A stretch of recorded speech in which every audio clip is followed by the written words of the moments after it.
सियासी तीर की उलझन में नेताओं का हाल है बेहाल, किसका बेड़ा होगा पार। लालू यादव फिर निकले, बड़का खिलाड़ी ममता दीदी के कंधे पर बंदूक रखकर चलाई।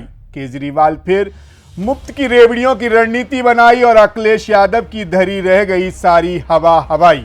नमस्कार, मैं पवन शर्मा करता हूं आप सभी का स्वागत खबरें अब तक में, जहां इन सभी मुद्दों पर करेंगे विस्तार से बात और सभी की रणनीति और सियासी उथल पुथल का करेंगे पर्दाफाश। लेकिन इससे पहले आइए नजर डाल लेते हैं इस वक्त की हेडलाइंस पर। 14 दिसंबर को दिल्ली कूच करेंगे किसान, शंभू बॉर्डर से किसान नेता सरवन सिंह का ऐलान। यूपी के हाथरस में दर्दनाक सड़क हादसा, 6 लोगों की हुई मौत, 8 से अधिक घायल। इंडिया ब्लॉक का जगदीप धनखड़ के खिलाफ अविश्वास प्रस्ताव का नोटिस, 60 सांसदों ने किए हस्ताक्षर। यूपी, राजस्थान समेत 10 राज्यों में शीतलहर, बर्फ से ढके केदारनाथ और बद्रीनाथ धाम। नवनियुक्त आरबीआई गवर्नर बोले, व्यवस्था के लिए सर्वोत्तम कार्य करूंगा।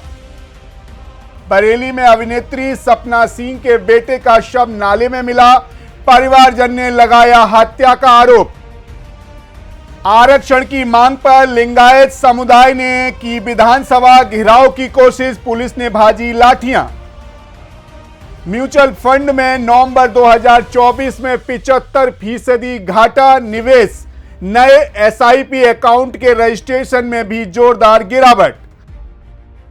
बांग्लादेश में बौखलाए मुस्लिम नेता, जयपुर में बनी चादर को सार्वजनिक रूप से जलाकर जताया विरोध।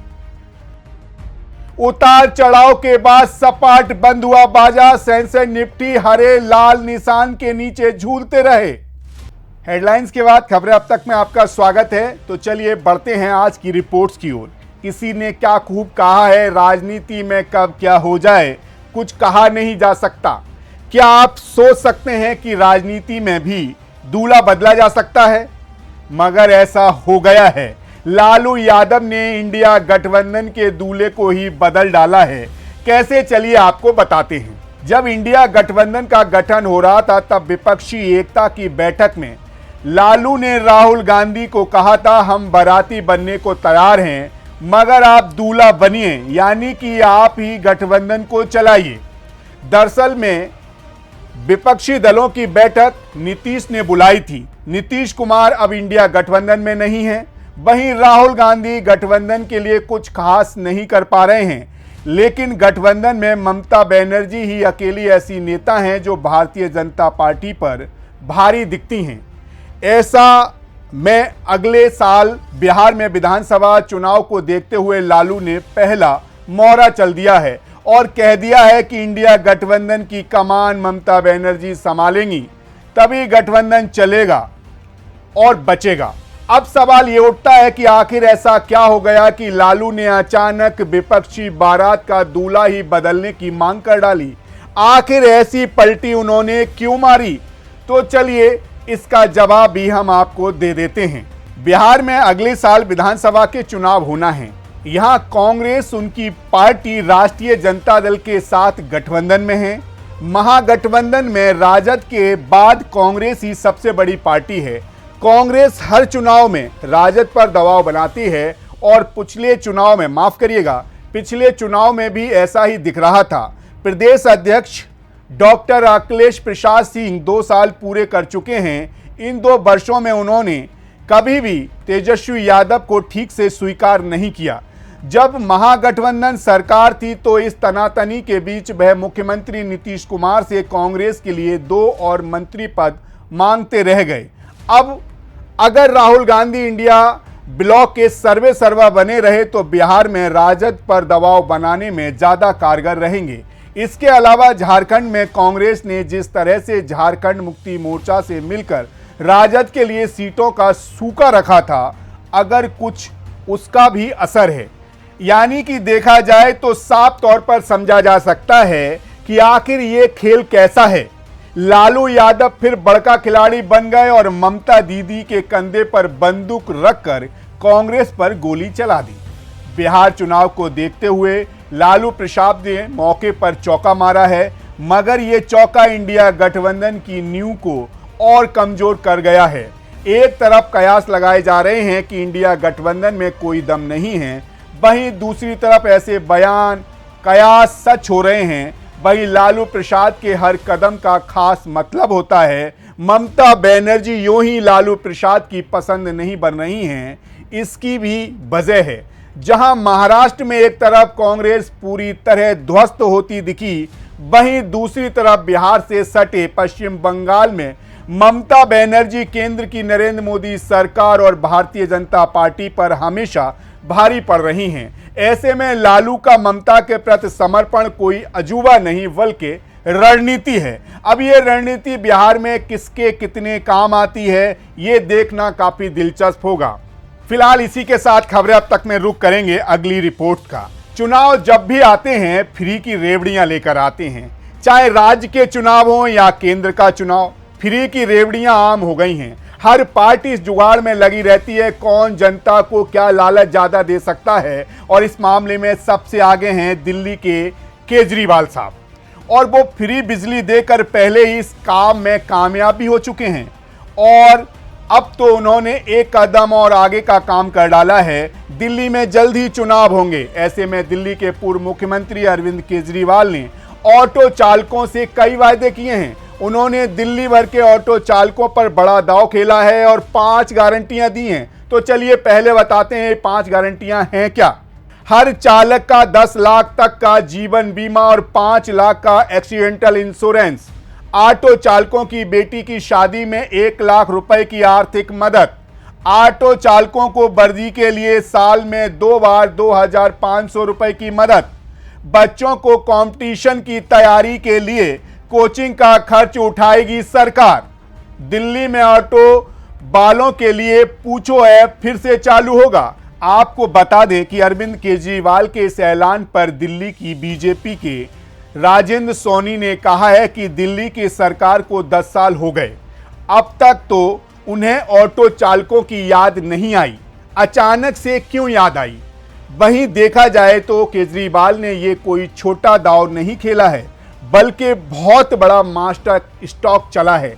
कैसे, चलिए वो भी आपको बताते हैं।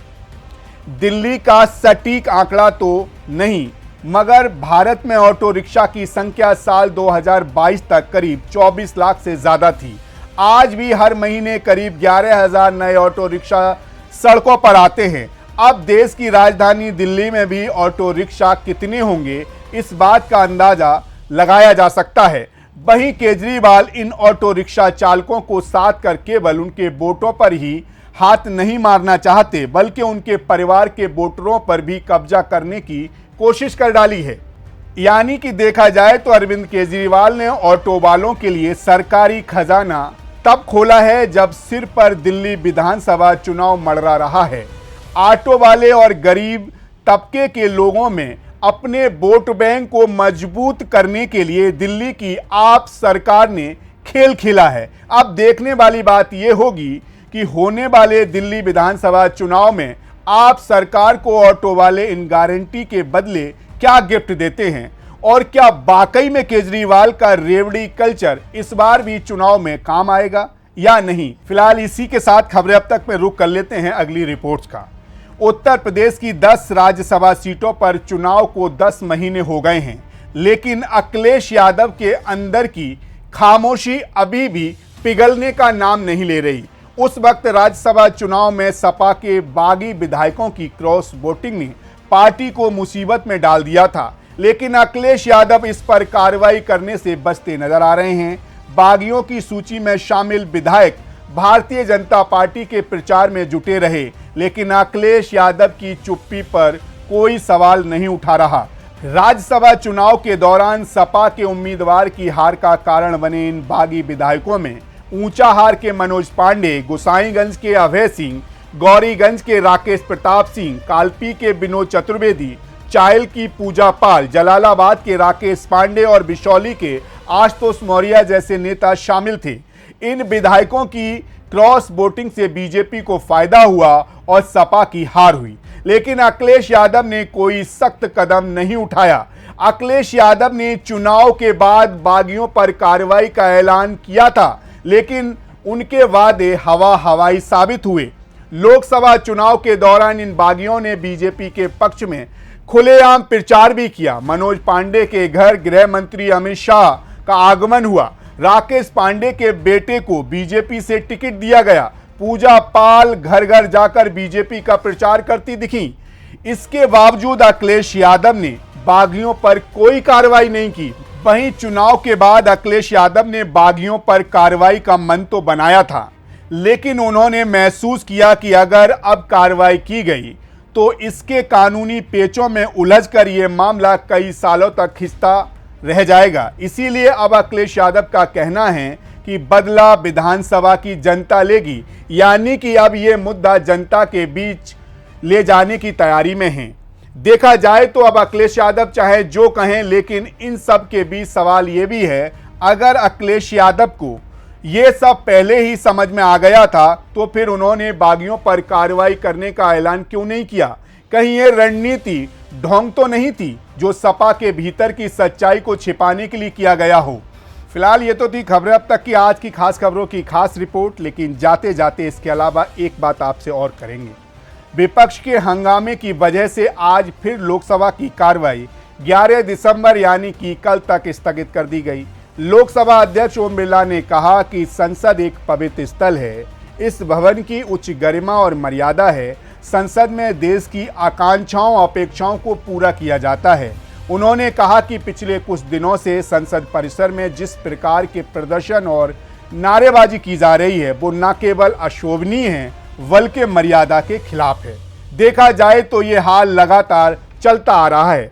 आजकल संसद का हाल कुछ ऐसा हो गया है जैसे एक महल में घुसा एक भीड़ तंत्र जो अपनी बात कहने के लिए ना सिर्फ नियमों को भूल चुका है बल्कि शब्दों से गरिमा को भी रौंद रहा है।